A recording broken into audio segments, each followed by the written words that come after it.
The purpose of life is to enjoy it. Really, it's that simple. And when you enjoy life, you really tap into your gifts of what you're good at and what brings you joy. What brings me joy is very different than what brings other people joy. And so I encourage you, start with what's right in front of you.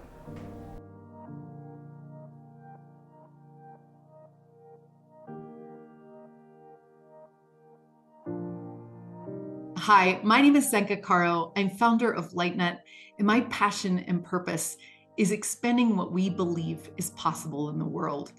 And I'm really excited to have Rachel Farabaugh here today. She is living her dreams in more ways than one.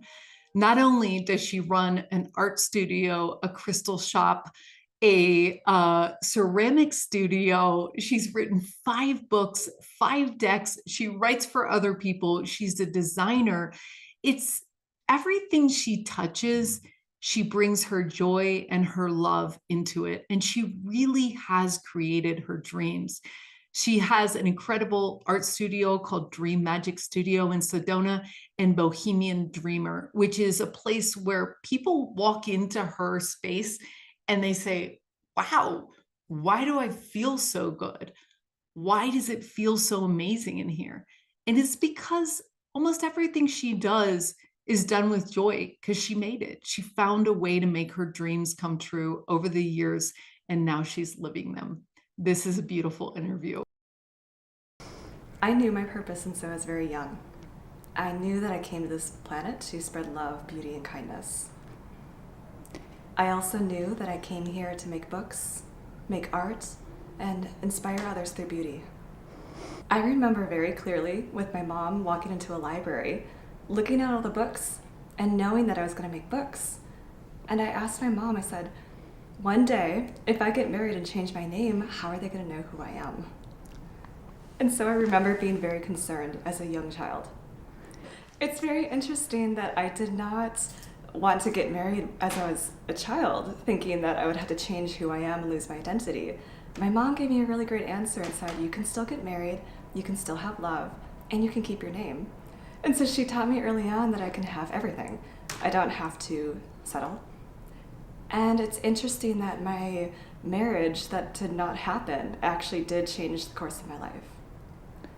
By calling off my wedding, I was able to embark on the life path that was actually meant for me, the one that I had sacrificed. And that's what led me to this journey today. I tried to play it safe for most of my career and most of my life, and that's what held me back. By taking the safe route of pursuing art in college and becoming a graphic designer rather than an artist, I was settling for something that felt more mainstream. I was told by my family and by society that you cannot make a living as an artist.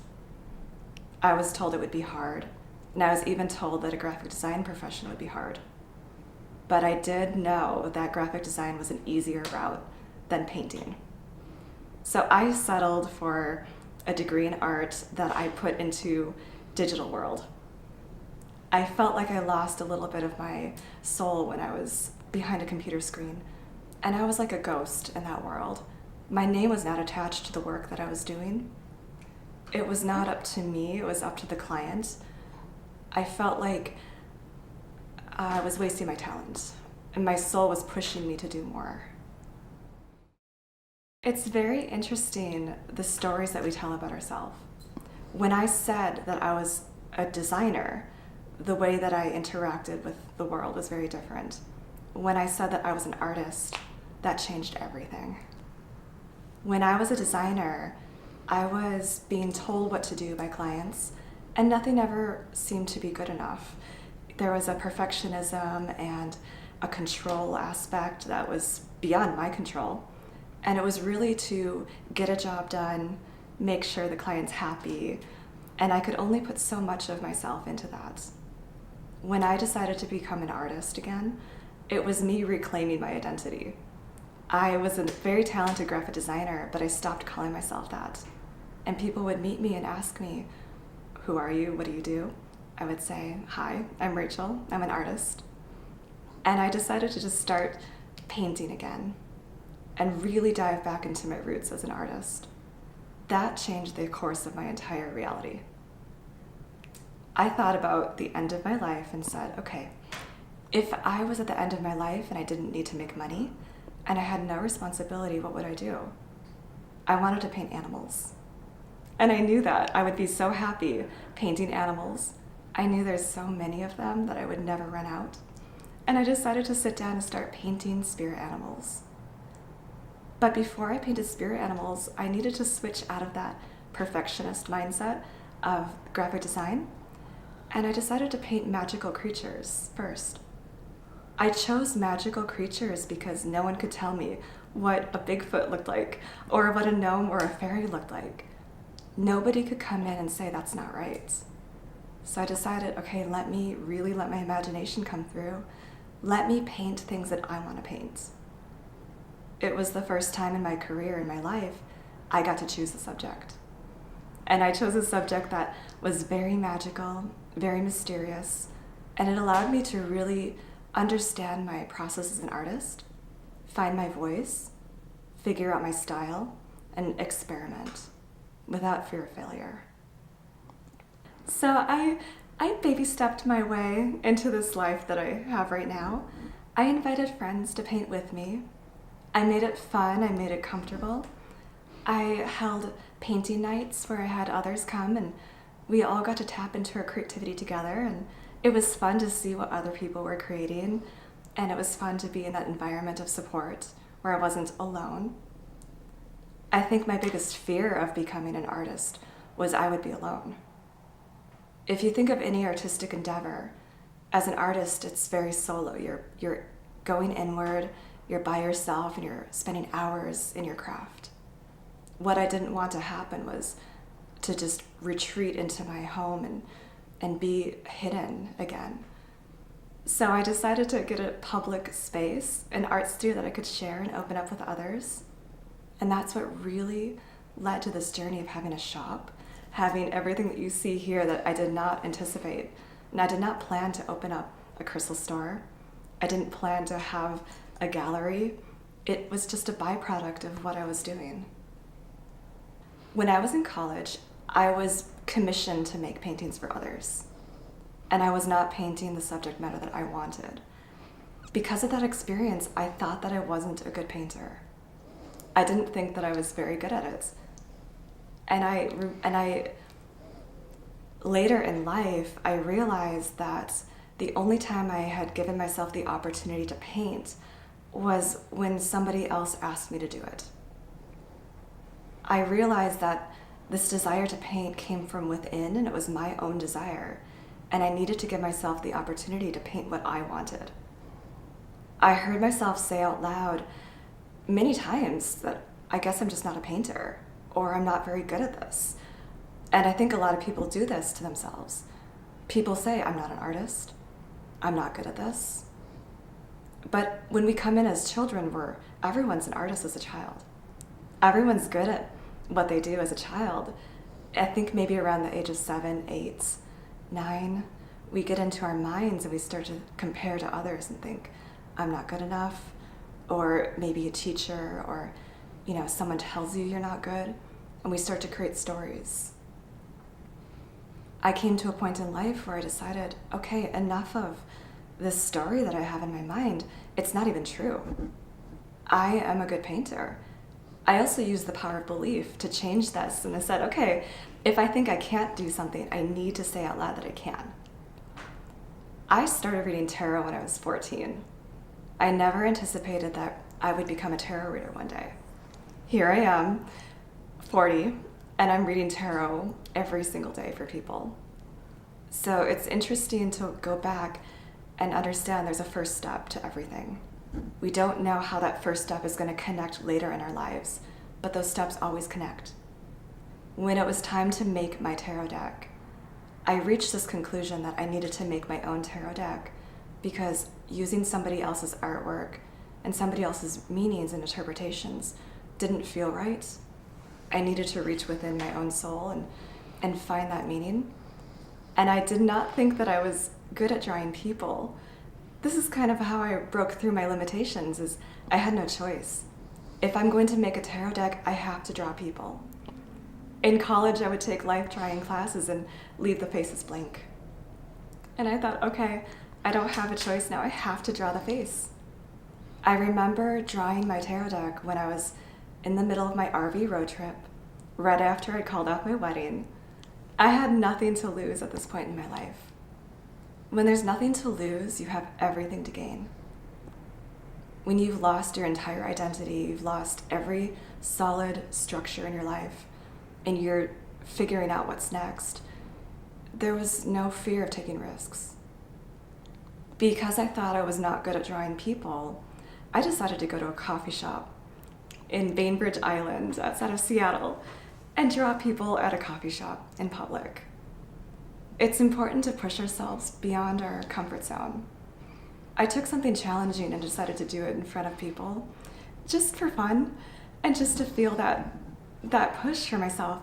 And I'll never forget, I sat at a coffee shop drawing my tarot figures for the very first time, and this older man stopped me, and he just walked by, and he was not the kind of person I thought would be interested in tarot. And he looked at my drawings and he said, "Are those yours?" I said, "What do you mean?" He said, "Do you own those characters? Are you drawing from your inspiration, from your imagination, or is that something that already exists?" I said, "No, this is my own imagination." He said, "That's going to be really powerful one day." I think he was an earth angel sent to walk by and reaffirm that I was doing the right thing. He still stays with me to this day. He gave me the encouragement that I needed, a random stranger. But nothing's random.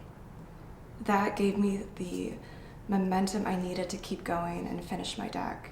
And it pushed me through that hurdle of thinking I wasn't good at something. It was my own judgment. And I realized it's good and people like it. And it's gonna help people, and I need to keep going. Tarot is a very fascinating subject.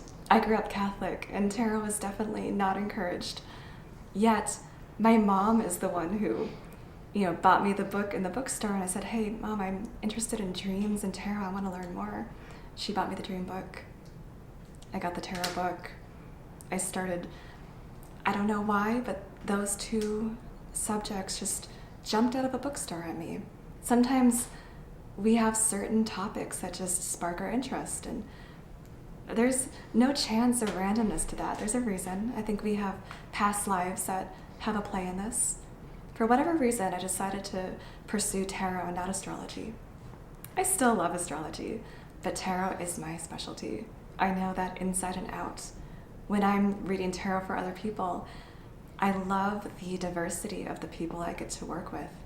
Sometimes it's their first time having a tarot reading. Sometimes they're afraid, and I'm helping them overcome their fear. And I tell people, tarot it's a tool. It's just like a rock. You could pick up a rock and you can do great things with it, or you can hurt somebody with a rock by throwing it. You can pick up a tarot deck and do great things with it. And so there's no need to have a fear of tarot or anything else that is discouraged because of religion or because of rules or society. And I've been able to break through a lot of stigmatism with people. When you pull cards, I tell them, look, this is not fortune telling. Your future is not fixed. I'm not here to tell you your future. That's in your hands. I'm here to help guide you on your path so you can align yourself to the highest path and make the best choices so you're living that future faster and you're bringing that future into your life right now.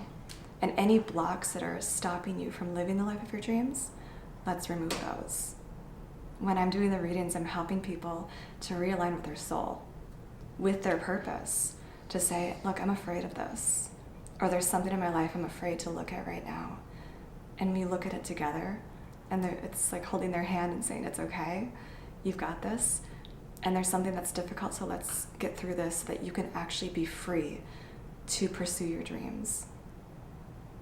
A lot of times, difficult relationships, responsibilities, and family will hold people back from pursuing their dreams.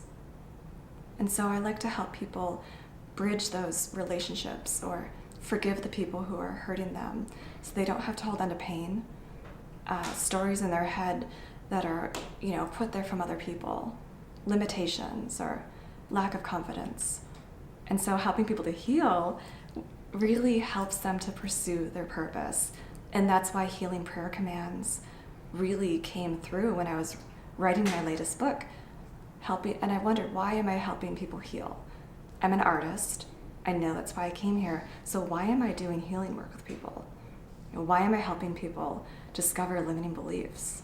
And I realized the secret to becoming your best self and the secret to living your purpose and your passion, whatever that may be, is to remove limiting beliefs, to heal the trauma that we have, to let go of the pain, and to feel the fullest expression of our soul, to feel happy, light, free. And that's why helping people remove pain, beliefs, and limitations opens them to pursuing their life's purpose. That's how I did it for myself. After I finished the tarot deck, I realized, okay, I can push through some limits that I thought I had. After the tarot was done, I wanted to bring to life my animal spirit deck. And I knew that I had to paint the animals. They needed bright, vibrant colors. They needed paint. And I had never painted yet since college. And I had this fear of thinking I didn't know how to do it or I wasn't going to be very good at it. And I said, I need to just sit down and start painting. So I began with the magical creatures. And my confidence built slowly over time. We don't always have the confidence right away to do what we want, so we have to find the steps in between to get us there. I decided that I would just focus on animals only, and that lasted for about 2 years. For 2 years, I painted animals. And here's the funniest thing, the universe has a great sense of humor. I decided in early 2020 to retire from my graphic design profession and devote myself entirely to painting and to being out in the world with people. 2 weeks after I sold my online business, I just said, okay, I'm finally ready to get away from the computer. I'm finally ready to get offline. I just want to be out in the world with people. And then the pandemic happened and we had to shut down for 2 months. And I laughed because the universe is so funny in the timing that I finally took this leap of faith. And the timing was not up to me. I had to go home for 2 months and be alone in my house. And it gave me that time to rest. And it gave me time to paint my spirit animals and really get myself into the mode of what I had to do. And I told myself, okay, I'm ready. The world is in a different space right now, but it's not forever. Every time we hit these periods of hardship or this temporary closure where the world seems to be shut down, it's not going to last forever. And when the world opens up, I'll be ready. When the shutdown ended, I had finished almost all of my animals. I was ready to publish my deck, and then I was ready to start reading for people and using the art that I created to help change people's lives. When I was in my lowest point of my life, when I didn't know what was next, I reminded myself that my future was so bright that I couldn't see it. The future that I am living right now is so good that it's beyond what I was able to perceive for myself.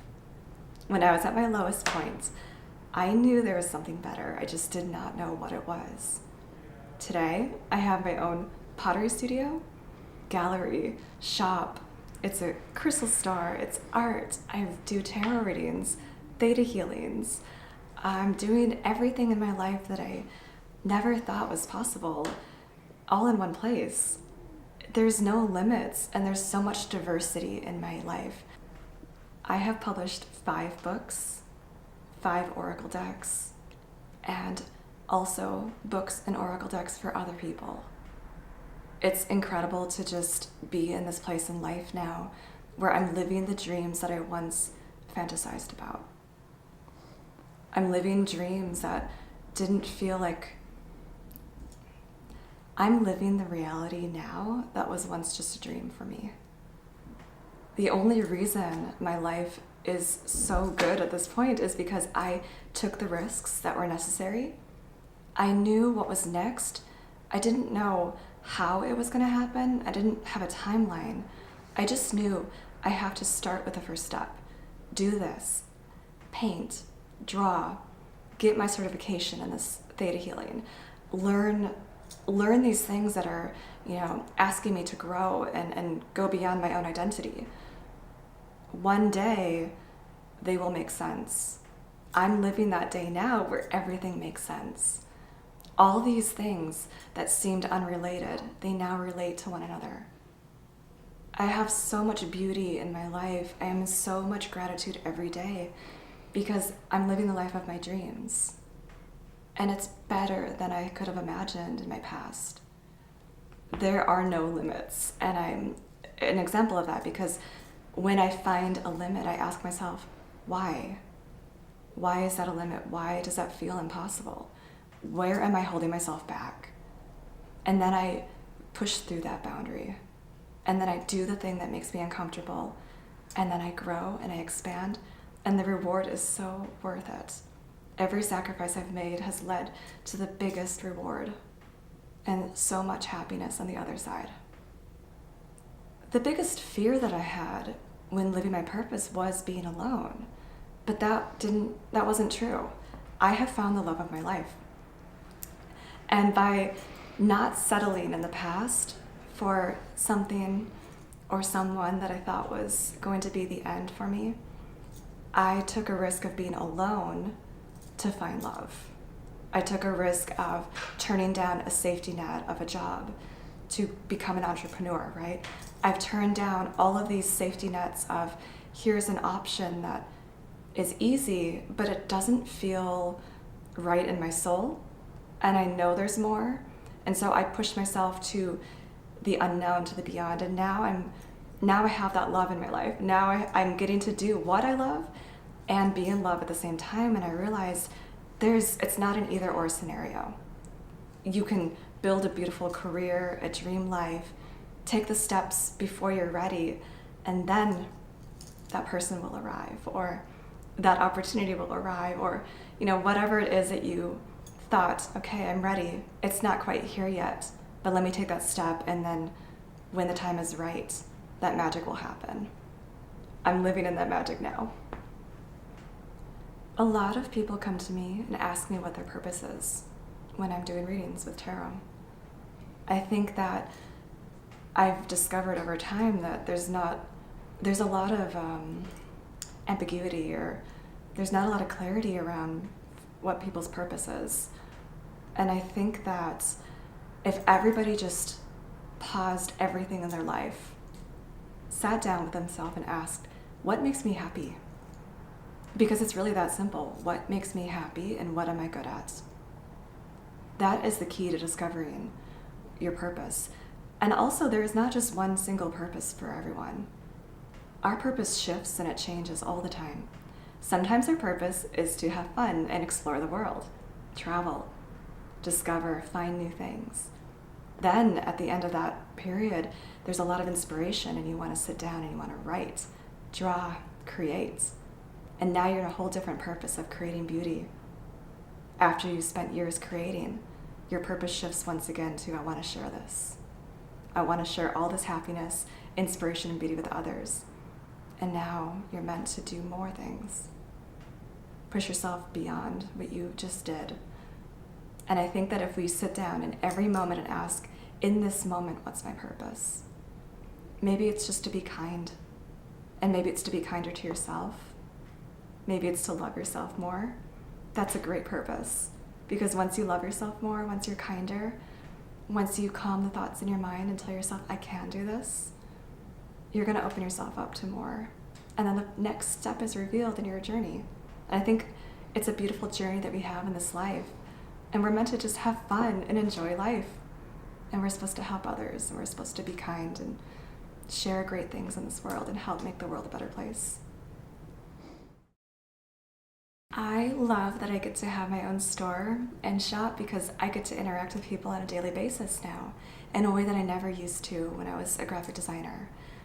I watch people walk through my door and they feel this sense of relief, excitement, happiness. Sometimes they cry when they walk in because their soul feels this feeling of permission.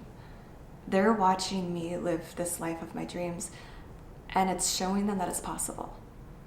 And I've always wanted to bring inspiration to people in this way, to show, hey, if I can do this, you can do this. We're no different. We all have the same potential. It just takes courage to act on it. I have acted on my potential, and because of that, I'm rewarded every single day. But my soul is happy that I get to share that reward with other people. And I get to have these beautiful soul connections every time someone walks through my door. And making that eye contact and getting to give someone a hug and tell them, you can go home and do this. What is it that you want to do? Just start doing it. And they go home with more confidence. And they go home with more inspiration. I will not forget when I was on my RV road trip, I spent a lot of time observing other people. And I watched America's Got Talent on TV in the background of this restaurant, and I watched this woman sing. And she had such a beautiful voice that it brought me to tears. And I asked her, what do you do? And she said, I'm a teacher. And I thought, wow, if this woman sang and used her gift every day, the world would be such a better place. And I watched this woman on TV, and she reflected back in me. She played the safe route, just like I had. She did what society told her to do, which is interesting. I don't know if this question is relevant, but I have witnessed in other people holding themselves back because society tells them that there's no job, or there's no way to make a living if you sing, if you dance, if you make arts. But that's the very thing the world needs. More creativity, more expression. The world needs more people who are not playing by the rules. And the world needs more people who are living their joy, their purpose, and their passion. When we're living our passion, we're happy. If there's more happiness in the world, there's less fear, there's less competition. Everybody's doing what they came here to do, and there'd be so much more happiness and harmony. It'd be more fun. When it comes to your life purpose, I really want to encourage everybody to simplify it. It doesn't have to be as complicated as you think it is. The purpose of life is to enjoy it. Really, it's that simple. And when you enjoy life, you really tap into your gifts of what you're good at and what brings you joy. What brings me joy is very different than what brings other people joy. And so I encourage you, start with what's right in front of you. What is the first thing you can do today that's easy? Don't let your mind come in and complicate the process. When I started writing books, I started with children's books. And I told myself, I'm not going to worry about how it's going to get published or the end result. I'm going to start with drawing the pictures. I started with the pictures and the story, and then I found the printer, and then I found the distributor, and then I started selling it, and then I just let each step unfold. Remove your mind with the complications. Trust that each step of your journey will unfold in front of you. Trust that the help that you need will always arrive. You will always meet the right people, the right circumstances, and the right situations to make sure that your gifts are shared with the world. Everything that you need is always going to be provided for you. And that's why I'm in so much trust, surrender, and gratitude every single day. I know that everything I need is already here, and if it's not, it's going to show up.